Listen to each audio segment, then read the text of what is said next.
என்னம்மா ரொம்ப சோகமா இருக்கீங்க? என்ன ஆச்சு? எல்லாம் உங்க அப்பாவை நினைச்சுதான்.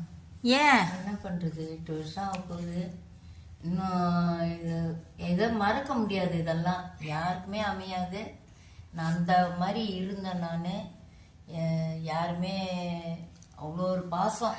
ஏதாவது குழம்பு வைக்கினா, விஜய் அதை செய்கிறேன் இதை செய்கிறேன், நீ செய்யாத நான் செய்கிறேன் அப்படின்வாங்க. ஞாயிற்றுக்கிழமைன்னா எனக்கு கோபமாக வரும். அவ்வளோ ஒரு நெருக்கம். ரொம்ப ரொம்ப ரொம்ப பாசம். அம்மா அப்பா விட, எங்கள் சொந்தக்கார விட, எங்கள் அம்மா அப்பா விட அவ்வளோ ஒரு பாசம்.